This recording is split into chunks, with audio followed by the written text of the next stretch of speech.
So this lecture is going to be looking at specifically hydrocarbons and looking at carbons and hydrogens and how they bond together and some naming systems that we're going to be using throughout this journey.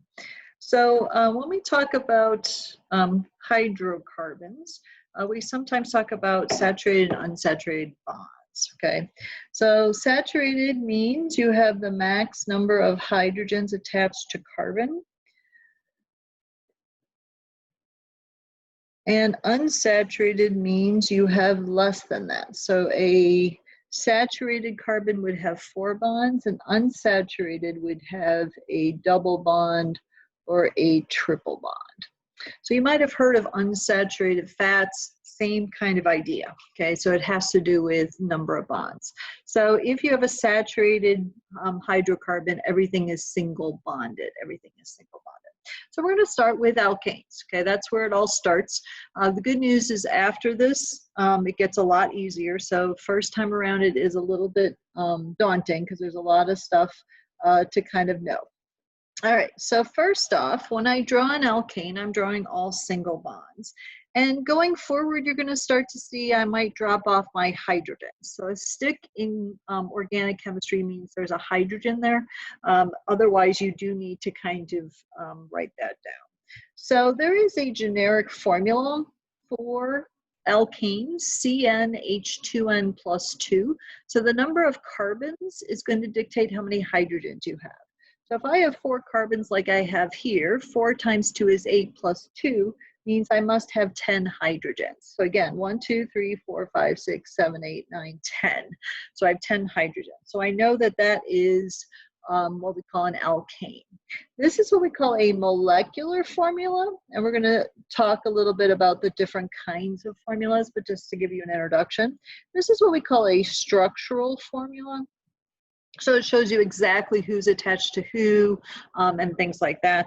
And then you're also going to see me write sometimes on worksheets something called a condensed formula. So this is called condensed. And this is a valuable way of writing it as well because it does show you, okay, this carbon has 3 hydrogens, this carbon has 2 hydrogens, 2 hydrogens, 3 hydrogens. So the condensed formula is valuable. Molecular formula is probably the least because it really doesn't give you much information. So we are going to start our naming process, okay, our naming process, learning what we call the prefixes, learning the prefixes. So a number of carbons are associated with a number of prefixes, and I will expect you to know the first 10. I threw a couple other ones on here. You could look them up if you like to kind of see the pattern. But when we are naming what we call alkanes, we're going to have the same what we call prefix and then the same ending.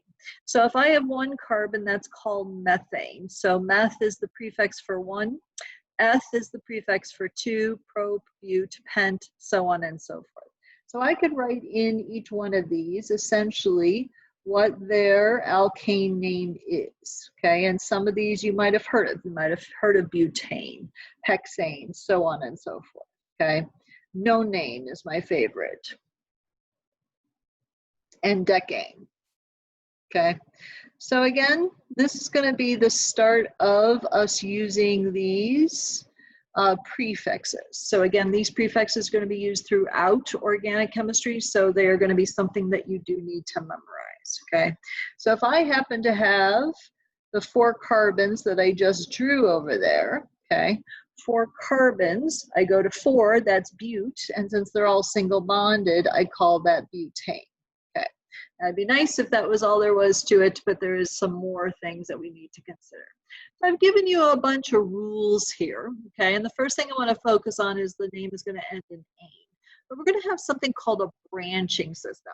Now again, this makes no sense to you right now, so I'm going to kind of go to the next page and kind of explain it, and then you could just refer back to those notes or those rules as we go through this. Okay, so we have a difference of something called straight versus branching. So I'm going to draw 5 carbons in a row as an example of a straight chain. Okay, so this is a straight chain. Well, I'm going to take 4 carbons in a row, and then I'm going to make what we call a branch, okay?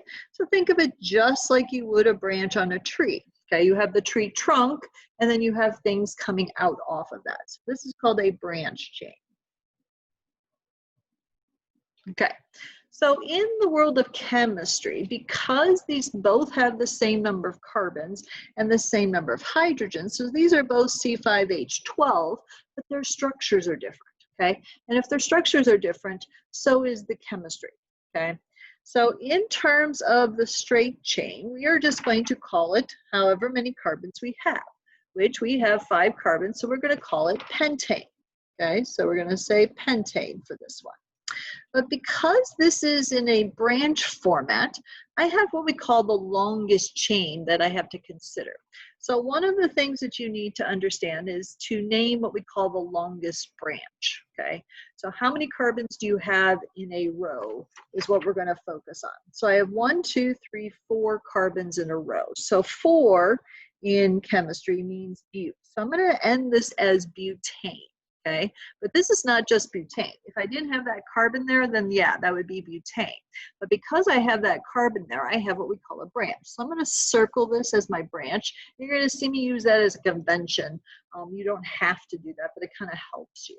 So this is a carbon, only 1 carbon. Well, if I have a branch, going back to the next page, I'm going to end the branch in YL to tell the reader that it's a branch. If I have 1 carbon branched off, it's going to be called methyl. If it's 2 carbons, ethyl, propyl, butyl, and you will see it uses the same prefixes. So the only thing you have to consider is it's YL. So I'm going to call this a methyl group, okay? And I'm going to put that in front of the name. So that's going to be methyl. But I also have to tell the reader exactly where that methyl group is, okay? So I'm going to do a numbering system on this series of carbons. So I'm going to label it 1, 2, 3, 4. And I'm going to tell the reader that it's off the second carbon. So I'm going to do 2-methyl butane is the correct name for this molecule. Now, when you are numbering these molecules, you do need to keep in mind of a rule.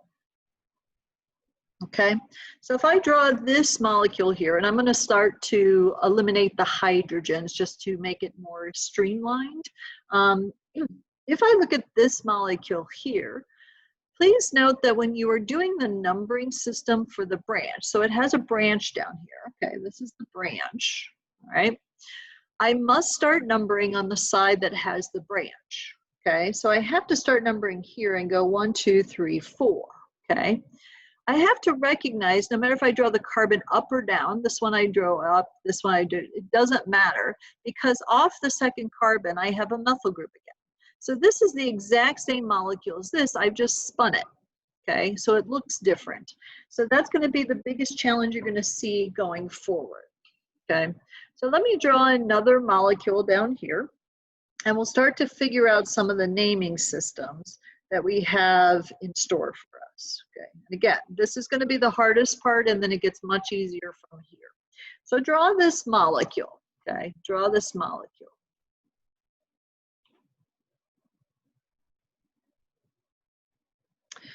All right, so I need to figure out what is my longest number of carbons in a row. So 1, 2, 3, 4, 5 is probably going to be my longest chain, okay?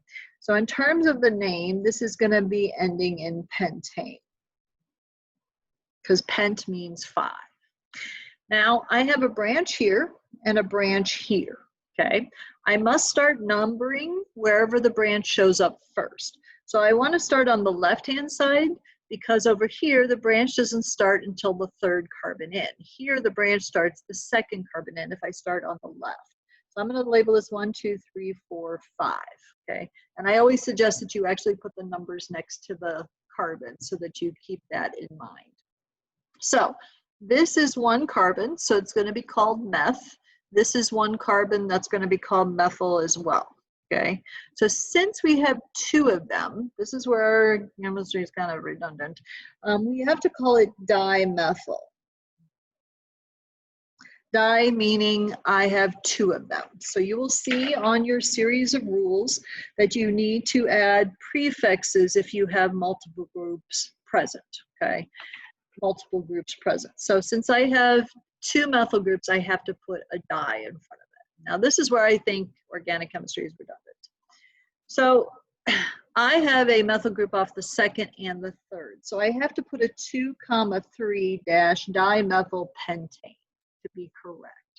To me, if you're saying it's a dimethyl, I either get rid of the di or the 2 and the 3. You still have to tell the reader where the 2 and the 3 are, but that's where it gets a little bit crazy. That's where it gets a little bit crazy. All right, so I'm going to stop there with this video and then pick up with the next